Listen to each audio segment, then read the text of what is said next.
합독하도록 하겠습니다. 에베소서 3장 2절 말씀입니다. 시작. 너희를 위하여 내게 주신 하나님의 그 은혜의 경륜을 너희가 들었을 터이라. 아멘. 자리에 앉으시길 바랍니다. 그러라 그래라는 제목으로 같이 말씀 나누도록 하겠습니다. 우리가 지난 주일 종려주일을 맞이하고 또 고난주일을 맞이하면서 우리가 어떻게 고난에 대할 것이며 또 어떻게 고난을 이겨나갈 것인가에 대해서 우리가 지난주에 같이 말씀을 나누었습니다. 같이 온라인으로 예배드린 이들 또 정리하신 분이 계시긴 하지만 여러분들 우리가 어떻게 고난을 대하겠습니까? 물론 여러 가지로 사람들이 그 살아가는 삶 속에서 고난이라는 것을 당하겠죠. 그러나 성도가 당하는 고난은요, 여러분들 힘들고 어렵고 괴롭고 고통 가운데 있는 그런 것도 고난이 될 수 있겠지만 특별히 성도로서 살아가면서 그 몸부림치면서 살아가면서 삶의 고뇌와 신앙과 믿음의 고뇌로 말미암아 살아가는 삶 속에서 불러일으켜지는 그 삶의 고난을 우리가 그 성도의 고난이라고 그렇게 말씀을 나눌 수 있습니다. 그러기에 우리가 성도이면서 그리고 세상 가운데 살아가고 있지만 끊임없이 불러일으켜지는 우리 삶의 고뇌 무엇입니까? 여러분들 세상 사람들과 같아지지 않으려고 하는 마음들, 생각들, 몸부림치면서 살아가는 정말 우리가 그렇게 살아가는 우리의 삶의 모든 그 어려움들, 그것이 여러분들 성도의 고난이라는 것을 여러분들이 아시고 또 그 고난을 대하는 우리들의 마음은 어떻겠습니까? 우리가 바울의 그 이야기를 통해서 고난을 대하는 우리의 마음이 있다면 결국은 그 고난 가운데 뭐 할 수 있어야 된다? 감사할 수 있어야 된다. 두 번째는 또 고난을 대하는 우리의 마음은 또 무엇입니까?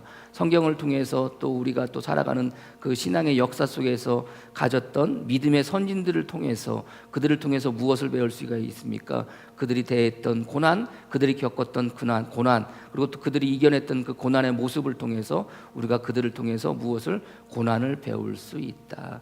세 번째는 또 무엇입니까? 더불어 그들이 살았던 그 고난, 결국 성도로서 끊임없이 몸부림치며 살았던 그 고난에 우리가 뭐 하는 겁니까? 참여하는 것. 더불어 주님께서 이 땅 가운데 오셔서 우리를 위해 십자가 못 박혀 돌아가시며 받았던 그 고난 가운데 참여하는 것, 그것이 우리가 고난을 대하는 우리 성도들의 삶의 모습일 것이고 더불어 또 고난을 이기는 삶의 자세이다라고 우리가 같이 말씀을 나누었습니다.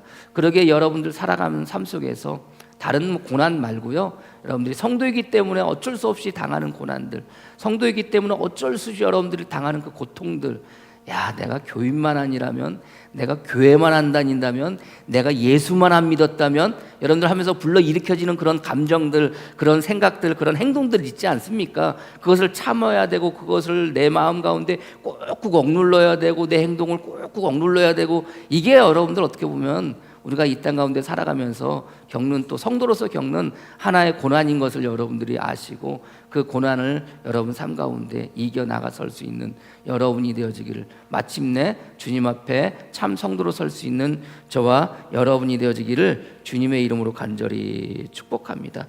오늘 성경의 말씀을 통해서 특별히 그 고난 가운데 돌아가신, 십자가에 못 박혀 돌아가신 예수 그리스도의 부활을 생각하면서 또 부활을 우리가 기념하면서 모이지 않았습니까? 그래서 부활의 삶을 살아간다는 것, 우리가 주님이 십자가에 못 박혀 돌아가셨다가 우리를 위해서 다시 사셨다는 거 우리가 너무나도 잘 알고 있고 우리가 믿고 있지 않습니까?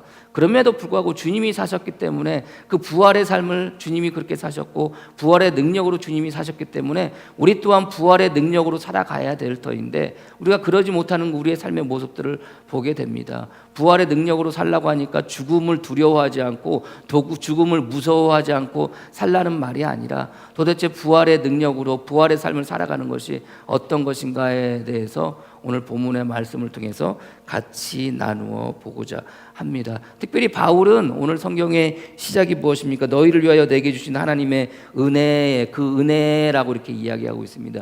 은혜가 도대체 무엇입니까? 우리가 이미 성경을 통해서 은혜에 대한 이야기들을 우리가 같이 나누었습니다. 그 에베소서 2장 5절부터 8절에 보면은 허물로 죽은 우리를 그리스도와 함께 살리셨고 너희는 은혜로 구원을 받은 것이라.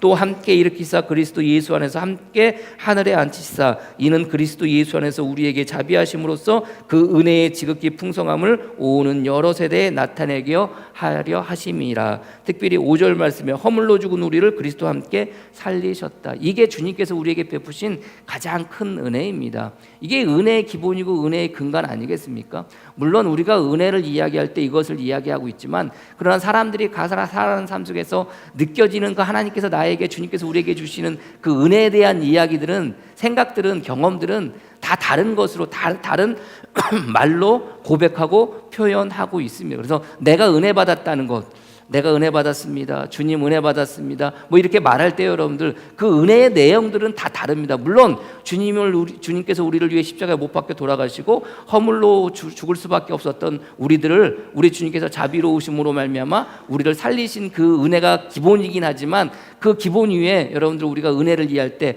각자가 경험한, 각자가 겪은 그 은혜에 대해서 우리가 이야기할 수 있는 거 아니겠습니까? 그래서 오늘 성경의 말씀에 특별히 그 은혜에 대해서 주님께서 자기를 위해서 주신 은혜라고 이렇게 이야기합니다. 근데 바울은 그 은혜를 이야기할 때 3절의 시작이, 2절의 시작이 어떻게 시작됩니까? 너희를 위하여 내게 주신 하나님의 그 은혜라고. 너희를 위하여 내게 주신 은혜. 여러분들 다른 것으로 은혜가 이야기했었고, 주님께서 나를 위해 십자가 못 박혀 돌아가시고 하나님의 자비로우심으로 나를 살리신 것이 가장 큰 은혜인데도 불구하고, 그 은혜뿐만이 아니라 바울이 고백하고 있는 이 은혜, 너희를 위하여 하나님이 나에게 주신 그 은혜를 지금 고백하고 있다는 거예요. 그러면 이 바울이 말하고 있는 이 은혜는 무엇이겠습니까? 너희를 위하여 나에게 주신 하나님의, 주님의 은혜. 그것은요, 첫 번째는 여러분들 주님께 부름받았다는 게 바울에게는 은혜인 겁니다. 주님께 부름받은 것, 누구에게 부름받았다는 건 나중에 또 말씀드리겠지만 주님께 부름받았다는 겁니다. 그것도 누구를 위해서? 이방인들을 위해서.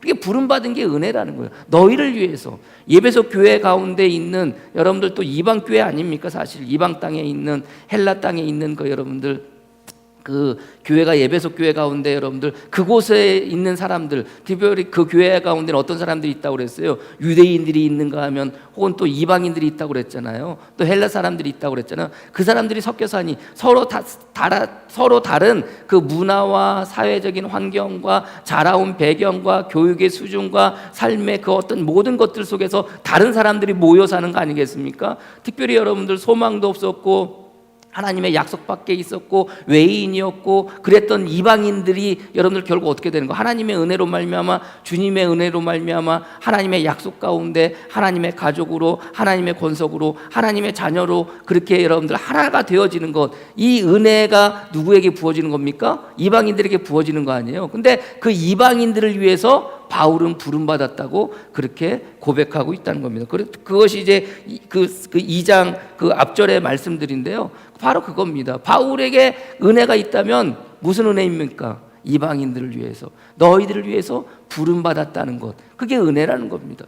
여러분들 어떻습니까? 오늘도 이 시간 우리가 은혜 받고 은혜 받기를 원합니다. 특별히 여러분들 이미 은혜 받으셨습니다. 어떤 은혜를 받으셨습니까? 오늘 이 시간 주님께 예배드리기 위해 부름받아 오늘 이 시간 이 자리에 이렇게 나왔다는 겁니다. 주님께 그 부름받은 이 자체가 여러분들에게 큰 은혜이심을 여러분들이 믿으시기를 바랍니다. 그것이 여러분들 은혜의 고백이라고 여러분들 그렇게 고백하며 나가설 수 있는 저와 여러분이 되어지기를 축복합니다. 두 번째, 여러분들 또 바울의 마음 가운데 또 은혜가 있는데, 너희를 위하여 부름받은 하나님이 나에게 주신 은혜가 있는데, 그 은혜는 무엇입니까? 그것은 자기에게 무엇을 주셨다는 거예요? 사명을 주셨다는 거예요. 오늘 본문의 말씀에 내게 주신 하나님의 그 은혜의 경륜을 일하고, 경륜이라는 말이 뭡니까? 경륜이라는 말이, 이 경륜이라는 말이 무슨 뭐 이렇게 뭐 자전거 타고 하는 뭐 그런 경기의 경륜이 아니라요.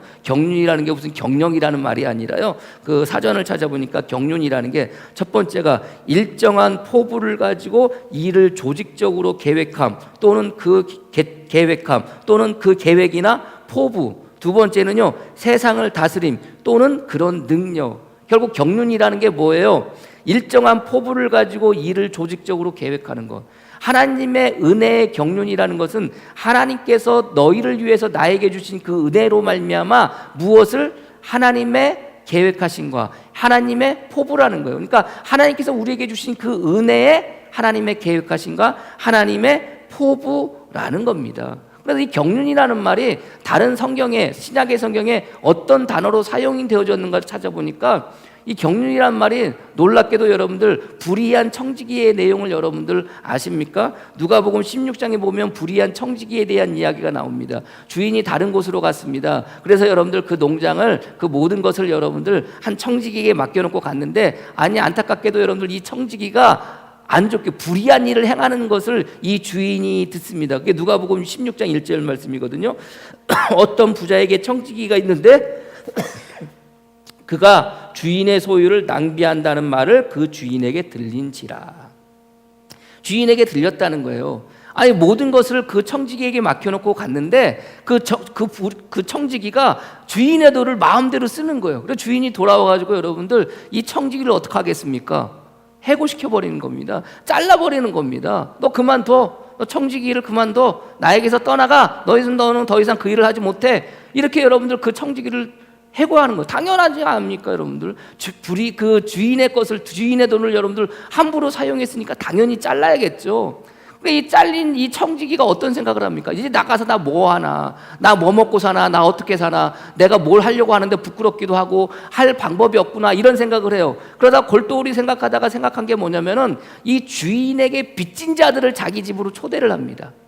빚진 자들. 그러니까 주인에게 빚진 자들을 자기 집으로 이렇게 초대를 해요. 초대를 해가지고 여러분들 빚 증서를 가지고 올 거 아닙니까? 빚 증서를 가지고 오는데 어떤 사람이 옵니다. 어떤 빚진 자가, 주인에게 빚진 자가 이렇게 청했으니까 자기에게 오는 거예요. 근데 주인에게 이미 잘렸음에도 불구하고 자기에게 오라고 그러니까 빚진 자들이 자기에게 오는 겁니다. 그래서 자기에게 와가지고 빚의 증서를 보여주는 거예요. 어떤 사람은 나는 밀 100마를 나는 주인에게 빚졌다라고 얘기하니까 이 불의한 청지기가 뭐라고 그러냐면, 야 거기에다 100이라고 그러지 말고 뭐라고 그래요?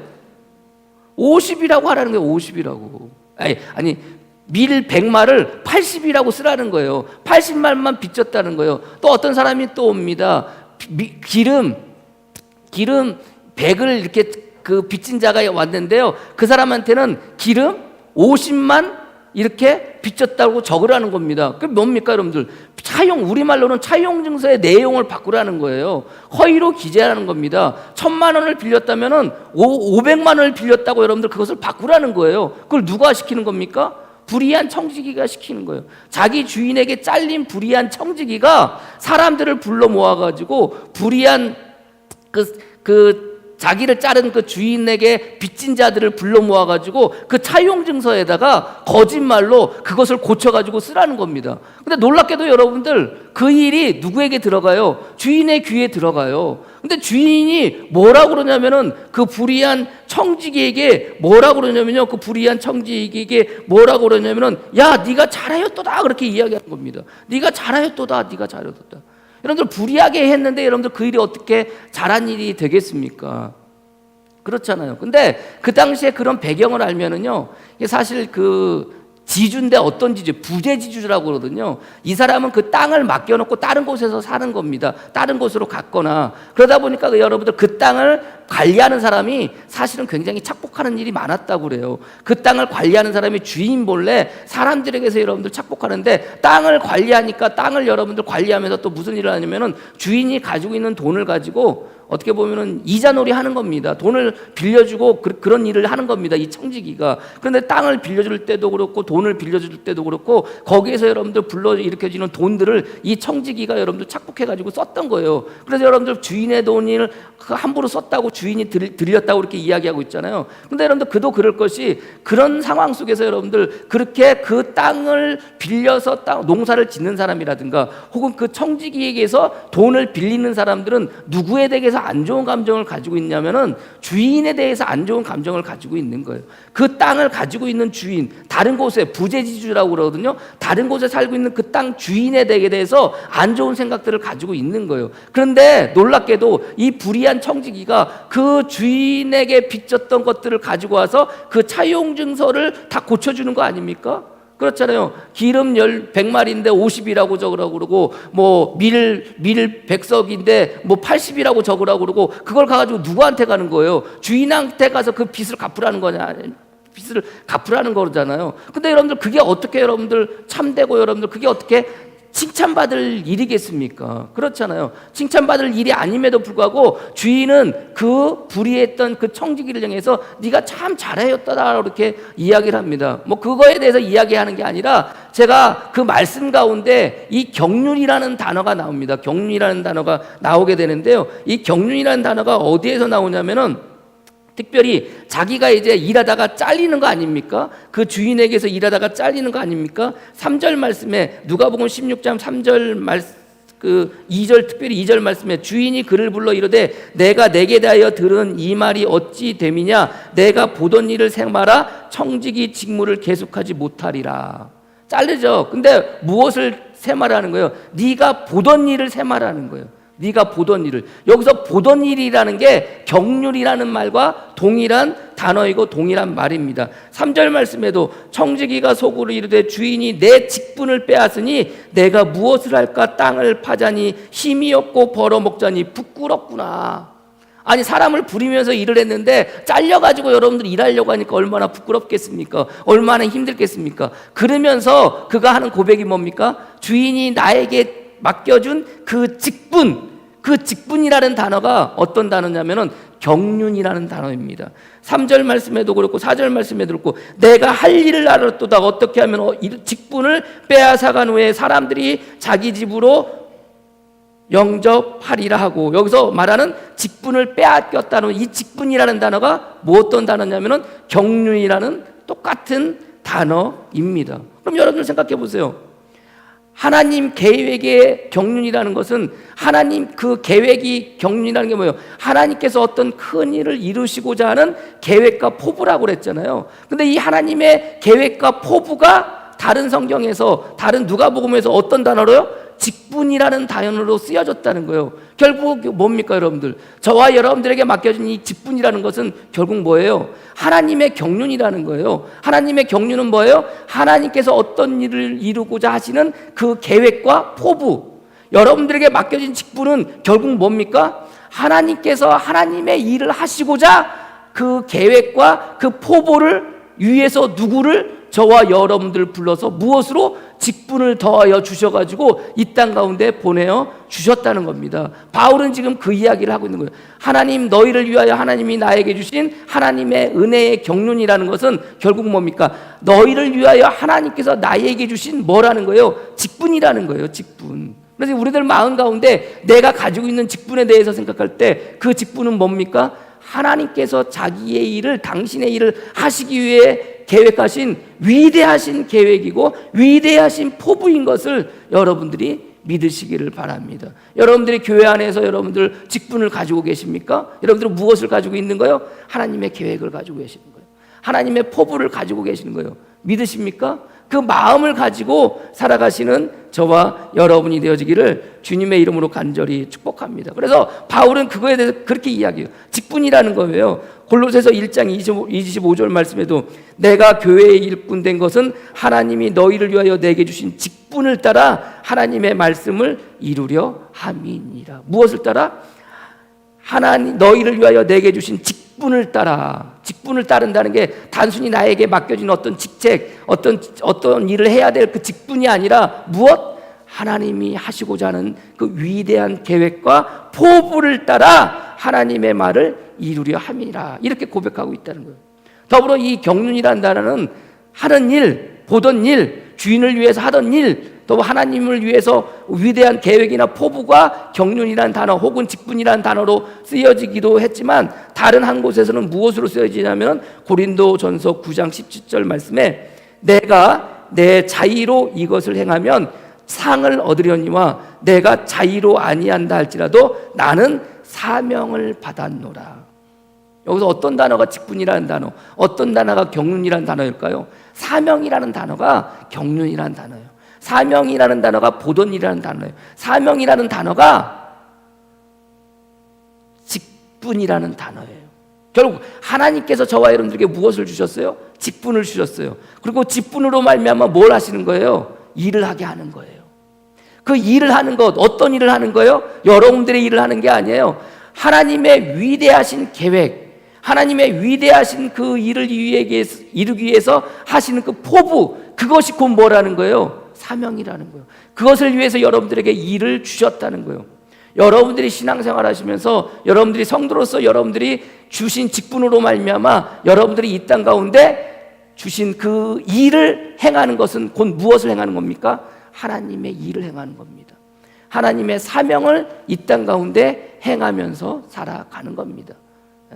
그게 은혜라는 거예요, 지금. 여러분들, 그런데 우리가 살아가면서 누가 그렇게 여러분들 하나님의 일을 그렇게 하고 싶은 사람이 어디 있겠습니까? 주님의 일을 그렇게 하고 싶은 사람이 어디 있겠습니까? 그렇잖아요. 직분을 주시고 사명을 주셨다면 그것이 은혜라고 이야기하는데, 그것이 은혜라고 바울은 고백하는데, 정말 나는 그렇게 고백할 수가 있는가? 여러분들에게 맡겨진 직분, 직분이라고 그러면 권사 직분, 집사 직분, 여러 가지로 여러분들이 해야 될 여러분들에게 맡겨진 그 직분, 그것으로 감사하겠지만 그것으로 말미암아 해야 될 일들을 생각할 때 그것이 여러분들 은혜라고 생각해 보신 적이 있습니까?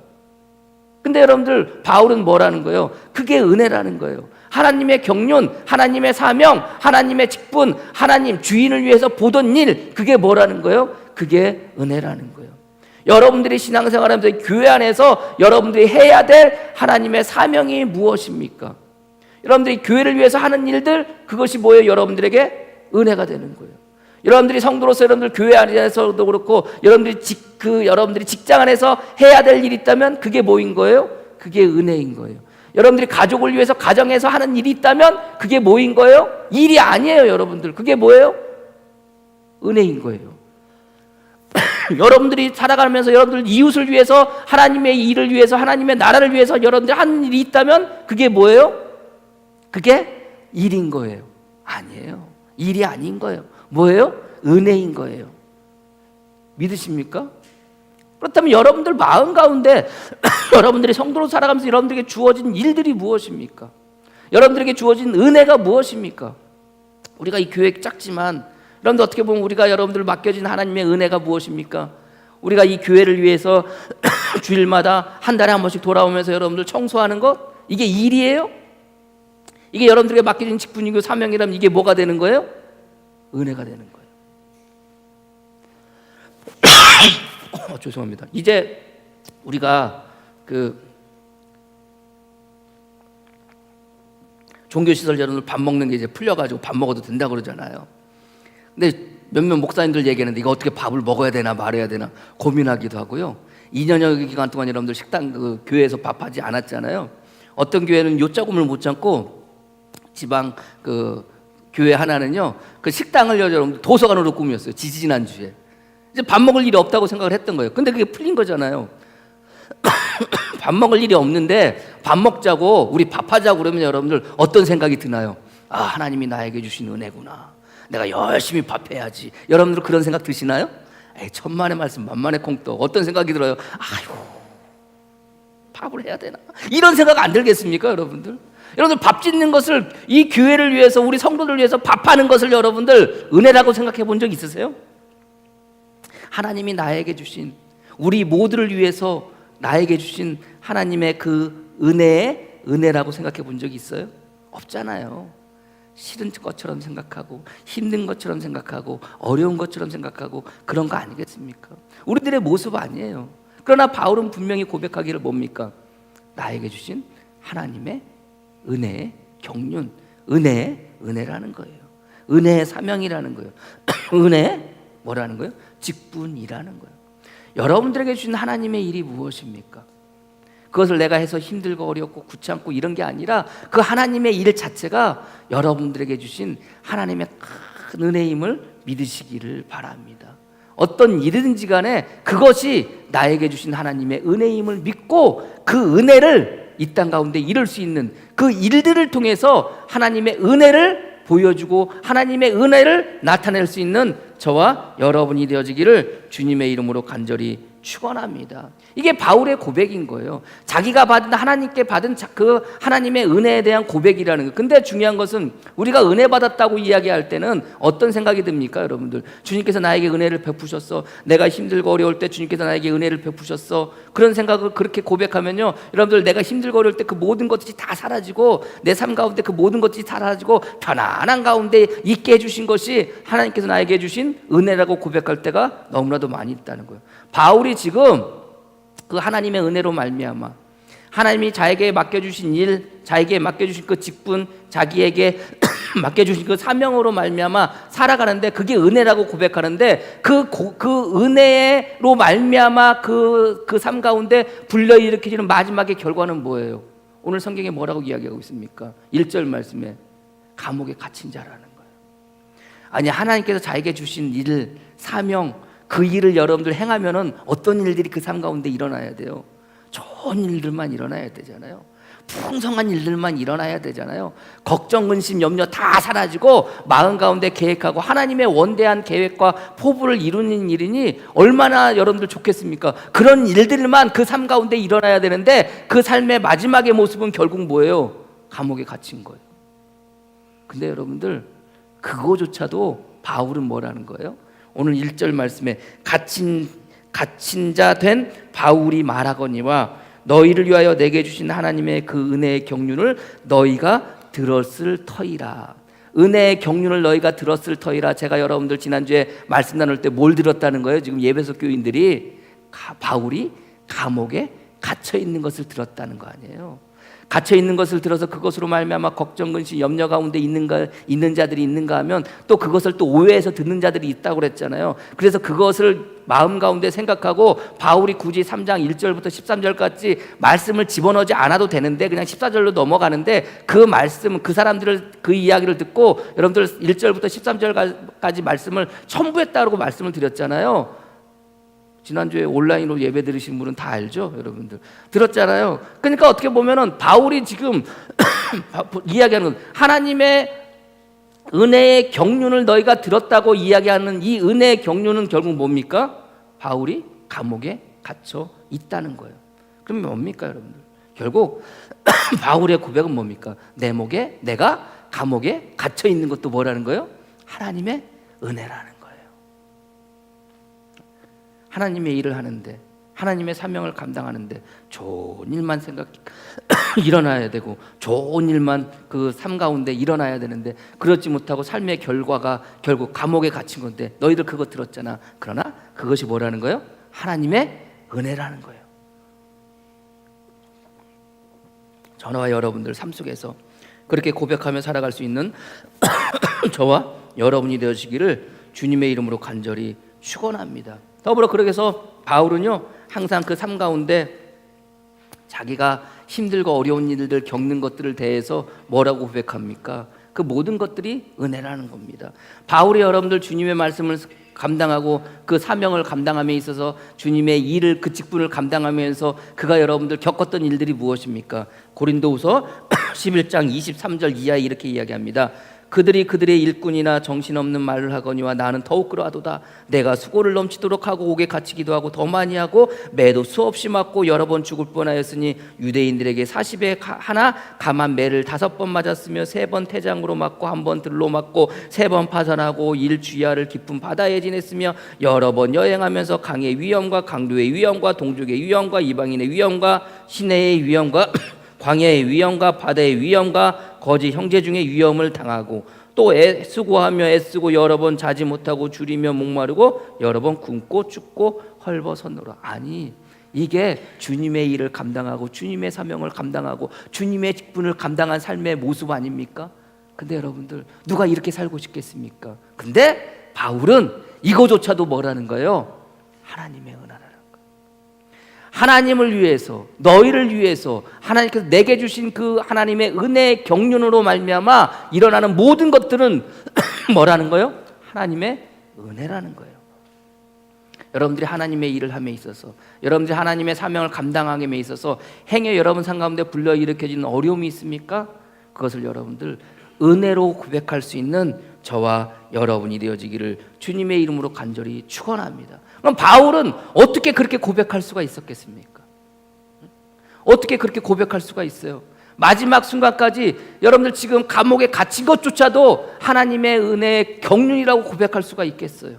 그것은요, 바울이 누구를 만나요? 주님을 만나요. 어떤 주님을 만나요? 부활의 주님을 만나요. 스테반을 죽이고 난 이후에 여러분들 다메섹으로 여러분들 예수 믿는 사람을 붙잡으러 가던 그 바울이 다메섹 도상에서 누구를 만납니까? 예수님을 만납니다. 사울아, 사울아, 사울아, 사울아. 그럴 때 여러분들 그 바울이 뭐라고 그럽니까? 누굽니까? 물어봐요. 누구신데 나를 부릅니까? 누구세요? 그러니까 주님께서 뭐라고 그럽니까? 내가 박해하던 예수다라고 이렇게 얘기해요. 네가 박해하던 예수다. 네가 박해하던. 여러분들 바울은 그렇게 주님을 만납니다. 박해하던 예수라. 박해라는 게 뭡니까 여러분들? 결국 주님이 이 땅 가운데 오셔서 당했던 그 고난, 핍박, 어려움, 고난, 죽음, 그 모든 게 여러분들 박해 아니겠습니까? 네가 박해하던 예수라는 거예요. 그 박해를 누가 했다는 거예요? 바울 네가 했다는 거예요. 네가 그렇게 했던 나라는 거예요. 예수라는 거예요. 네가 박해하고 네가 죽였던 예수라는 거예요. 누구를 만나는 거예요? 그 예수를 만나는 거예요. 그 예수님을 누가 만나요? 바울이 만나는 거예요. 근데 놀랍게도 이 내가 박해하던 예수라. 사도행전 9장 5절 말씀에 내가 주기로 했던, 내가 죽였던, 내가 박해하는 예수라라고 이렇게 이야기할 때 이 박해라는 말이 여러분들 어떤 단어로 끝나는 줄 아십니까? 박해받았던 예수님, 네가 박해하던 예수라는 이 단어가 여러분들 바울이 마지막에 그가 삶의 죽음을 생각하면서 죽음을 바라보면서 여러분들 했던 말 가운데 여러분들 이 박해라는 단어가 어떤 말로 여러분들 결론되는 줄 아세요? 빌립보서 3장 12절 말씀에 내가 이미 얻었다 함도 아니요 온전히 이루었단도 아니라 오직 내가 그리스도 예수께서 참된 바 된 그것을 참으려고 달려가노라. 여기서 어떤 단어가 박해라는 단어일까요? 달려가노라. 이 단어가 박해라는 단어하고 동일한 단어예요.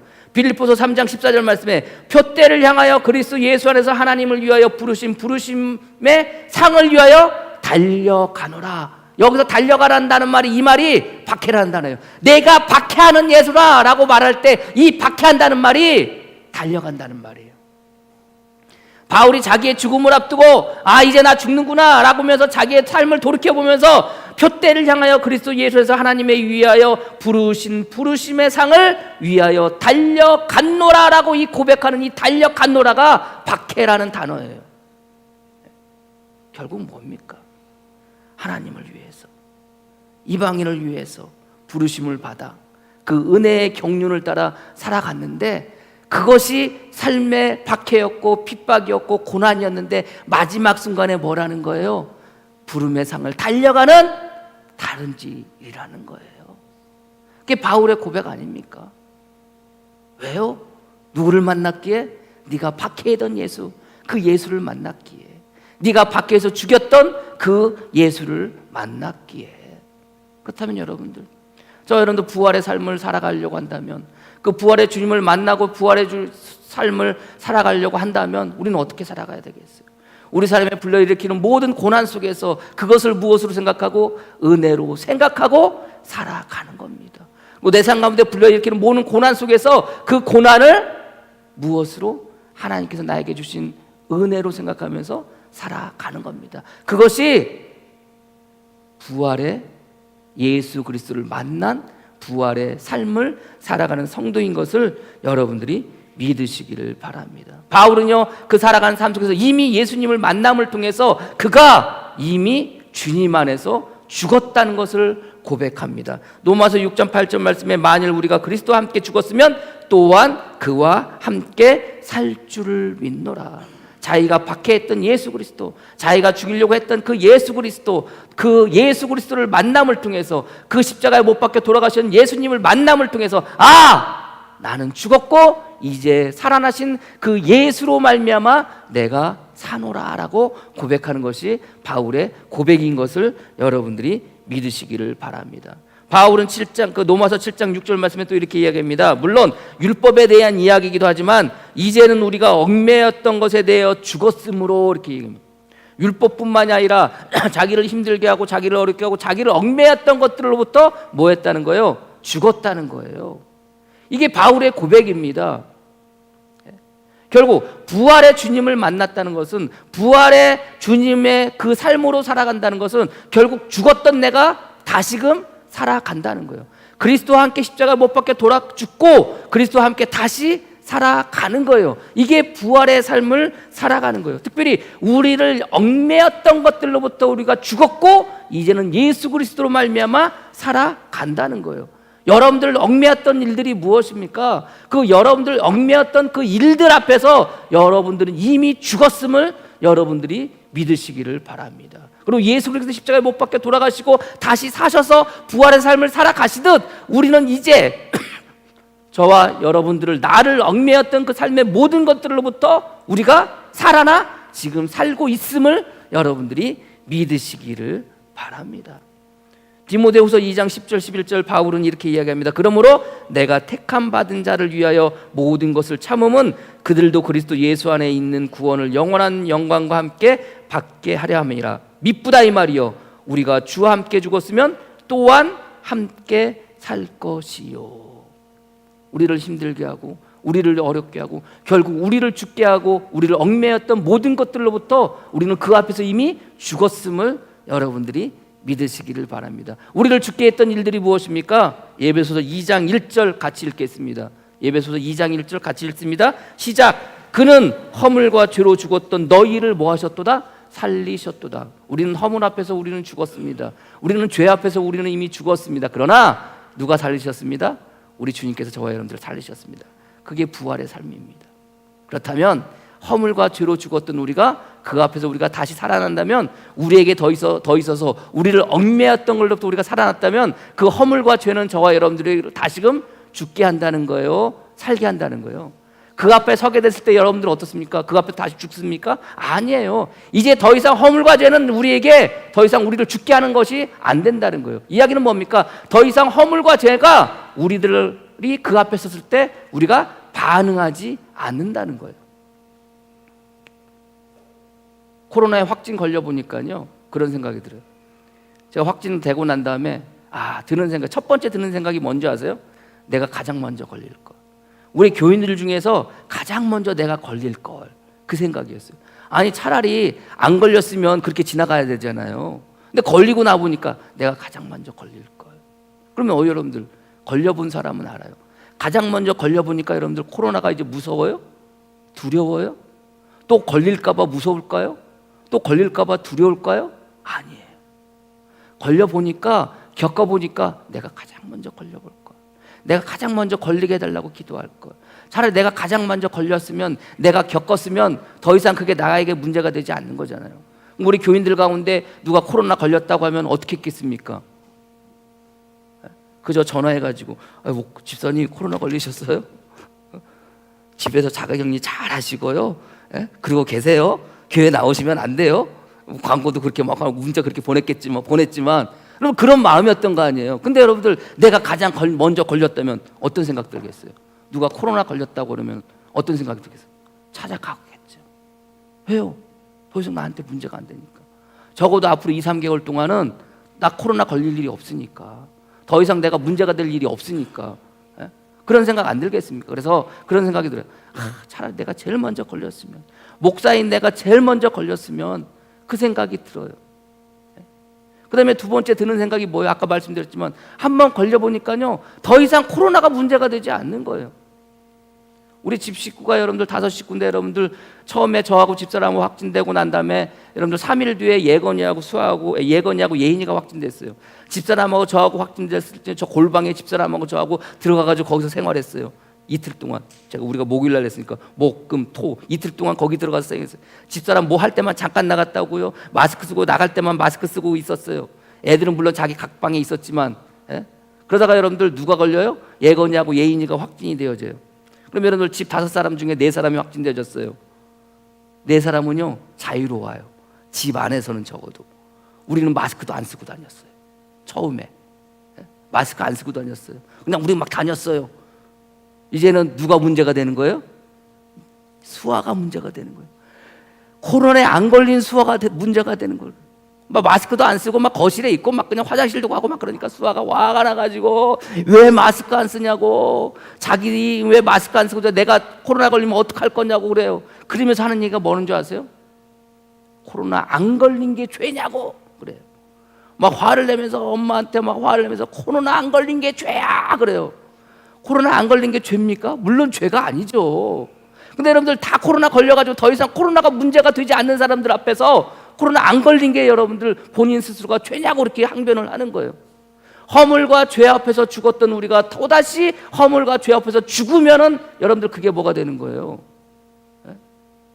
그 허물과 죄 앞에서 뭐 해야 되는 거예요? 죽었던 우리는 더 이상 허물과 죄가 문제가 되지 않는 거예요. 코로나 한번 걸렸던 사람이 코로나가 더 이상 문제가 되지 않듯 허물과 죄 앞에서 죽었던 우리가, 그리고 그 앞에서 살아난 우리는 더 이상 허물과 죄가 우리에게 문제가 되지 않는 거예요. 이야기는 뭐예요? 우리를 허물과 우리를 죄 가운데 빠지게 하는 일들이 앞에서 우리가 더 이상 반응하지 않는다는 거예요. 믿으십니까? 그런데 살다 보면 그런 거예요. 우리를 허물과 죄 가운데 빠지게 하는 일들이 얼마나 많이 있습니까? 인간적인 마음으로 감정으로 불러일으켜지는 그 감정 가운데 죄짓게 하는 일들이 얼마나 많이 있습니까? 그 허물과 죄 앞에서 죽었다는 것은 더 이상 그것 앞에서 우리가 반응하지 않는다는 거예요. 제가 신학을 시작하기 전에 술을 엄청 먹었어요. 술을 엄청 좋아했어요. 일주일에 3일을 술 먹고 다녔어요. 일주일에 3일을 술 먹고 맨날 술 먹고, 언젠가도 여러분들 맥주 생각난 때 이야기했었잖아요. 여러분들 무더운 여름날 밖에서 일하다가 여러분들 집에 들어가가지고 샤워 탁 하고 냉장고에 있는 맥주 한 캔 딱 꺼내서 먹으면 그게 세상에서 제일 맛있었다고, 제일 맛있는 술이었다고 말씀드리지 않았나요? 여러분들 어떨까요? 요즘도 그럴까요? 제가 밖에서 열심히 일을 하다가 무더운 여름에 밖에서 열심히 일을 하다가 집에 사택 들어가서 샤워를 싹 하고 나와가지고 냉장고에 있는 시원한 맥주 먹었으면 참 좋겠다, 이런 말 할까요? 이런 생각 할까요? 안 해요. 더 이상 그 시원한 맥주, 냉장고에 있는 시원한 맥주 앞에서 뭐예요? 반응하지 않는 거예요. 그 생각 앞에서 반응하지 않는 거예요. 허물과 죄로 죽게 만들었던 우리의 삶의 일들 앞에서 부활의 삶을 산다는 것은 더 이상 그것들 앞에서 반응하지 않는다는 거예요. 여러분들을 힘들게 하고 여러분들의 마음을 상하게 하고 여러분들의 감정을 다치게 하는 일들이 무엇입니까? 때로는 사람을 통해서, 때로는 일들을 통해서 여러분들 우리는 끊임없이 그 앞에 노출이 되어집니다. 그 사람들 앞에 노출되어지고 그 일들 앞에서 노출이 되어집니다. 그래서 내 마음 가운데 불러일으키는 분노와 화냄과 원망과 불평과 이런 것들이 내 마음 가운데서 불러일으킬 때가 있습니다. 그러나 부활의 삶을 산다는 것은 그런 것들 앞에서 내가 뭐 한다는 거예요? 반응하지 않는다는 거예요. 누가 뭐라고 그래도, 누가 나를 미워하고 누가 나를 욕하고 누가 나한테 뭐라고 한들 그 앞에서 반응하지 않는 거예요. 허물과 죄로 말미암아 죽을 수밖에 없는 그 일들 앞에서 내가 반응하지 않는다는 거예요. 내가 욕심을 일으키고 내가 욕망을 일으키게 하는 일들 앞에서 내가 반응하지 않는 거예요. 그게 뭐예요? 그게 부활의 삶을 사는 모습인 거예요. 바울이 그랬던 거예요. 이미 허물과 죄로 죽었는데 더 이상 그 허물과 죄 앞에서 반응하겠습니까? 자기를 얽매였던 그것으로부터 주님이 돌아가심으로 말미암아 내가 죽고 주님이 살아나심으로 말미암아 내가 살았는데 더 이상 그 모든 것들이 자기를 얽매일 수밖에 없다는 거예요. 그게 부활의 삶을 살아가는 성도의 모습인 것을 여러분들이 믿으시기를 바랍니다. 오늘 제목은요, 그러라 그래. 이건 양희은 씨가 70여 즈음에 쓴 그 에세이의 제목입니다. 양희은 씨가 30살에 남서염에 걸려가지고요 3개월 시한부 판정을 받게 됩니다. 그러나 그 병을 이기고 결국 살아요. 30살에 3개월 시한부 판정을 받고 지금 70이니까 40년을 살아요. 그 40년을 쭉 살아보니까 마음 가운데 결론은 뭔지 아십니까? 모든 사람들이, 많은 사람들이 자기들에게 이런 얘기 저런 얘기 한대요. 그러나 그거 다 그냥 그러려니 그러고 그러라 그래 그러고 그 다음에 자기로서의 삶을 살고 싶대요. 산다는 거예요. 그러면서 여러분들 그 책 가운데 내용 가운데 하나가 뭔지 아십니까? 나이가 들어감에 가장 그 큰 축복은, 큰 그 받는 것은 뭐냐면은 웬만한 일에 반응하지 않는다는 거예요. 그래서 이 양희은 씨가 입버릇처럼 하는 얘기가 그러라 그래, 그러라 그래, 그러라 그래. 살다 보면 우리 감정을 불러일으키게 하는, 내 마음 가운데 화나고 승질나고 뭐 불평하고 불만하고 이런 일들이 내 삶 가운데 끊임없이 불러일으켜지는 거 아니겠습니까? 그럴 때마다 그러라 그래, 무시하라는 게 아닙니다. 묵인하라는 게 아닙니다. 그러라 그래. 우리 주님께서 그런 거 아니겠습니까? 주님께서 십자가에 못 박혀 돌아갔을 때 가장 먼저 하신 말씀이 뭔지 아십니까? 주님, 저들의 죄를, 저들은 자기들이 하는 죄를 알지 못합니다. 저들의 죄를 용서하여 주십시오. 하나님, 저들은 자기들이 하는 일을 알지 못합니다. 저들의 죄를 용서해 주십시오. 자기를 십자가에 못 박고 자기를 고난받게 하고 자기를 핍박하고 자기를 받게 했고 자기를 십자가에 못 박게 죽이게 했던 그 사람들을 향해서 여러분들이라고 뭐라고 말하겠습니까? 죽어가는 순간에 능력이 있고 힘이 있어서 하나님, 저들을 불살라 죽여 주십시오. 하나님, 저들을 때려 죽여 주십시오. 하나님, 땅이 갈라지고 저들이 그 땅 밑으로 다 꺼져 없어지게 해 주십시오. 이게 마지막에 여러분들 우리들의 분노 아니겠습니까? 그러나 주님 그렇게 말해요. 하나님, 저들은 저들이 하는 일을 알지 못합니다. 그러나 용서해 주옵소서. 하나님, 쟤들 그러라고 하세요. 그러나 용서해 주십시오. 스테반도 그거 아닙니까? 스테반 자기를 위해서 막 자기 앞에서 자기에게 막 돌 던지는 자들을 향해서 뭐라고 그럽니까? 주님, 저들의 죄를 용서해 주십시오. 그들은 자기들이 하는 일을 알지 못합니다. 주님, 저들의 죄를 용서해 주십시오. 그거 아닙니까? 하나님, 쟤들 그러라고 하세요. 그러나 용서해 주십시오. 살다 보면 왜 힘들고 어려운 일이 없겠습니까?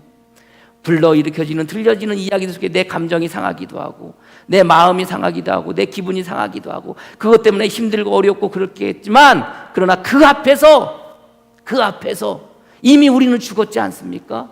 허물과 죄로 죽었던 우리가 예수 그리스도와 함께 살았으니 이제 더 이상 그런 것들 앞에서 반응하지 않는 저와 여러분이 되어지기를 축복합니다.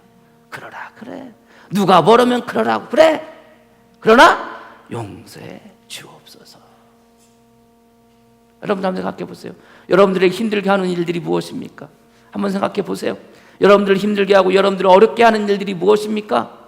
생각하면서 여러분들 한번 같이 따라했으면 좋겠습니다. 그러라 그래. 따라요. 그러라 그래. 주님이 용서하시고 주님이 모든 것을 다 해결해 주실 겁니다. 기도하겠습니다. 하나님, 감사합니다. 부활주의를 맞이하며 그저 부활의 능력을 바라보는 주님, 그런 주님을 바라보는 성도로 있지 않게 하여 주시옵소서. 부활의 삶을 살아가게 하여 주시옵소서. 이 땅의 모든 것을 다 짊어지시고 자기를 십자가에 못 박고 죽였던 그들을 향해서 하나님, 저들은 저들이 하는 일을 알지 못합니다.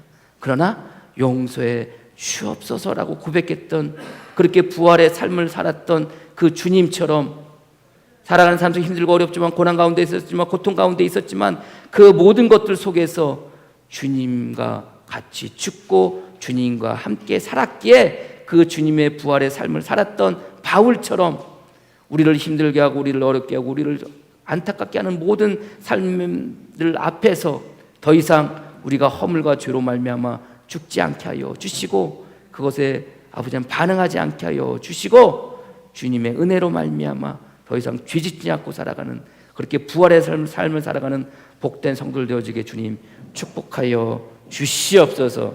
예수님의 이름으로 기도합니다. 아멘.